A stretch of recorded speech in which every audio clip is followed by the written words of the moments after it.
রাজাকার মিছিলটা দেওয়ার পরে যখন রুমে আসি ওই সময় আর কি অনেক কিছু জিজ্ঞেস করছে, তখন আর কি এক পর্যায়ে আর কি ওই স্ট্যাম্প ছিল রুমে, আর হচ্ছে বোতল আর কি পানি ভরা আর কি, এইগুলাতে আর কি মারছিল।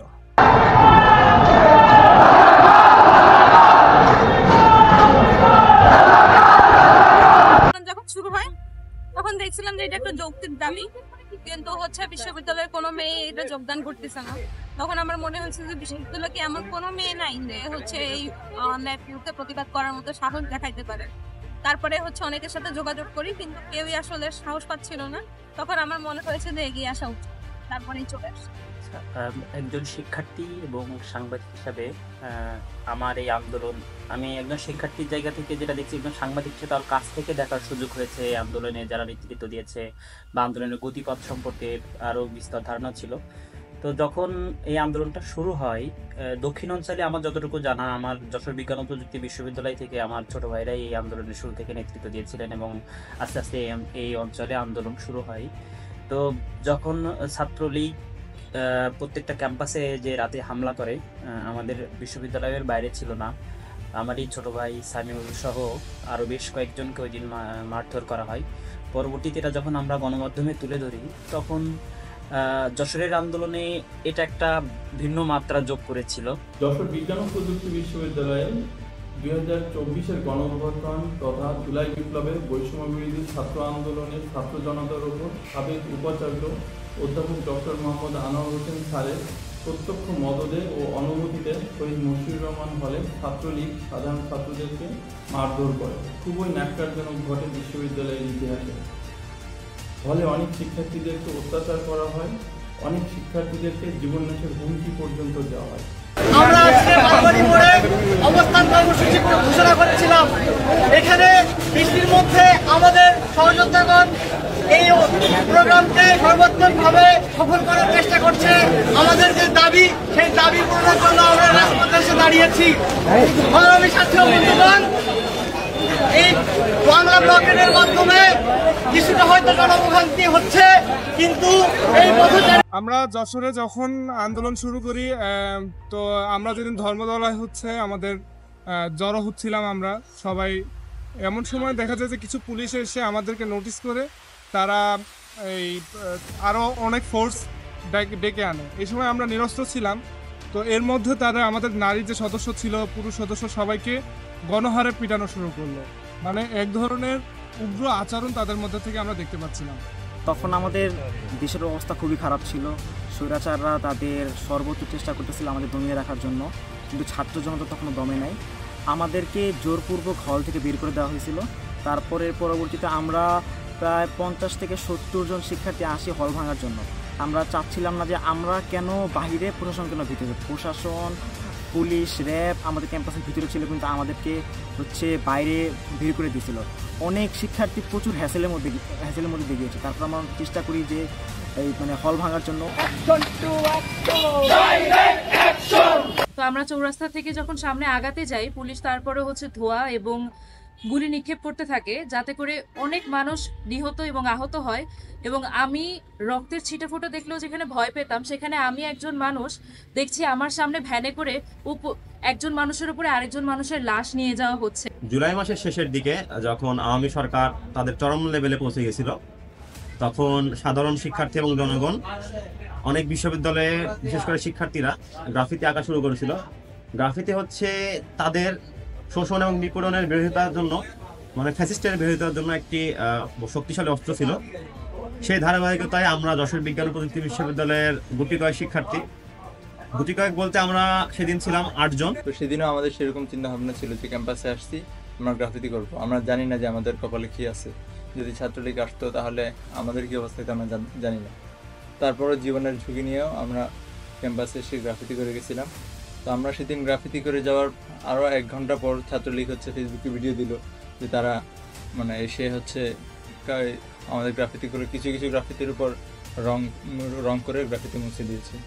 কোটা নিয়ে শুরু হলেও আসলে আন্দোলন তো শুধুমাত্র কোটা নিয়ে ছিল না, বিভিন্ন রকম যে গত 15-16 বছরে যে বৈষম্যগুলো হয়েছে তার বিরুদ্ধে ছিল। হ্যাঁ, আন্দোলনে ভয়ের বিষয়টা তো ছিল, কিন্তু যখনই ভয় লাগতো, লুকিয়ে থাকতে হতো, তখন যে গুহ্যবারের জীবনের ডায়েরিগুলো পড়তাম, কাজী নজরুলের লেখাগুলো পড়তাম। এইভাবে সামগ্রিকভাবে আমাদের যে লুকিয়ে লুকিয়ে গোপনে মিটিং করা লাগতো। আমাদের যে বিষয়গুলো ফ্যাসিস্ট সরকারকে সরাইতে হেল্প করছে তার ভিতরে একটা হলো সোশ্যাল মিডিয়া।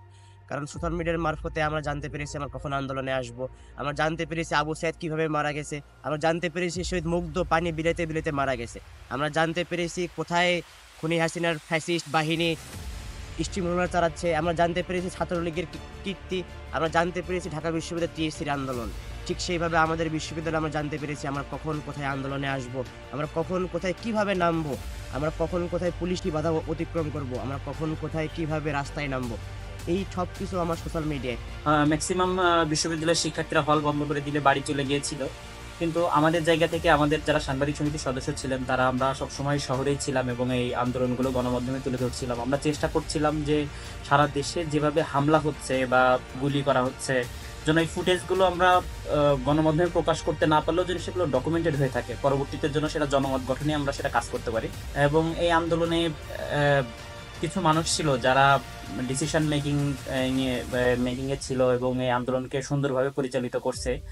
আমাদের তার মধ্যে রাশিদ ভাই, মারুফ ভাই সহ, সামিউল সহ আরো অনেকেই ছিলেন যারা আমাদের এই বিশ্ববিদ্যালয়ের স্টুডেন্ট, তাদের জীবনের ঝুঁকি নিয়ে, মৃত্যুর ঝুঁকি নিয়ে তারা এই দেশে গণতন্ত্র প্রতিষ্ঠার জন্য, বৈষম্য দূর করার জন্য কাজ করছে।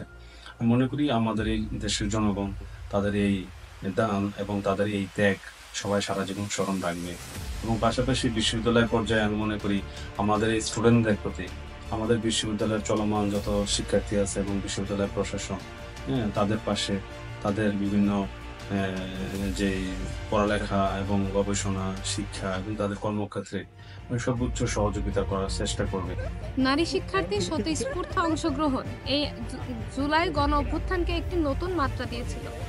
জুলাই 24 আন্দোলনে পুরুষের পাশাপাশি মেয়েরাও কাঁধে কাঁধ রেখে রাজপথে নেমেছে। তারা সকল ভয়, বিপদ, ঝুঁকি, হুমকি বাধা পেরিয়ে তারা দেশের স্বাধীনতার জন্য, দেশের মানুষের জন্য এবং দেশের প্রতি ভালোবাসায় তারা সব সময় একসাথে কাজ করে গিয়েছে।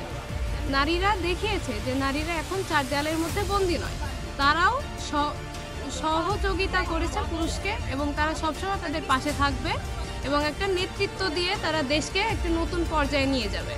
আমাদের বিশ্ববিদ্যালয়েও নারীরা সবসময় পুরুষের সাথে কাঁধে কাঁধ মিলিয়ে কাজ করে চলেছে।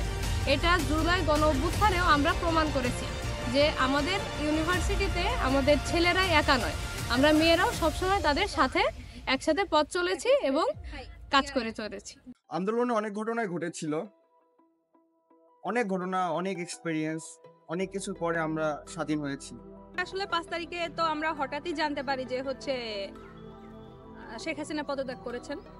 তখন চাষরার মোড়ে ছিলাম, হঠাৎ করে 2টার সময় মাইকে ঘোষণাটা আসলো, তখন হঠাৎ করে খুব ব্ল্যাঙ্ক লাগছিল এই জন্য যে মানে কোনো অনুভূতি আসলে হচ্ছিল না, এই জন্য ব্ল্যাঙ্ক লাগছিল। তারপরে আমার আম্মার একটা ফোন আসছিল, আম্মা ফোন দিয়ে ঘটনাটা বললো যে শেখ হাসিনা তো পদত্যাগ করছে।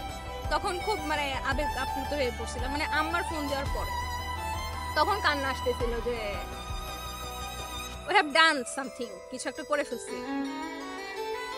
বাড়ি থেকে অনেক বাধা ছিল, অনেক কিছু ছিল, তারপরও কিছু একটা করে ফেলছি। তো তখন অনেক মানে আবেগ আপ্লুত হয়েছিল। আর তারপরে হচ্ছে আমরা বিজয় মিছিল নিয়ে হচ্ছে সামনের দিকে আগালাম। জুলাই 24 ছাত্র জনতার আন্দোলনে যারা শহীদ হয়েছেন তাদের আত্মার মাগফিরাত কামনা করছি এবং যারা এখনো আহত আছেন তাদের আশু সুস্থতা কামনা করছি।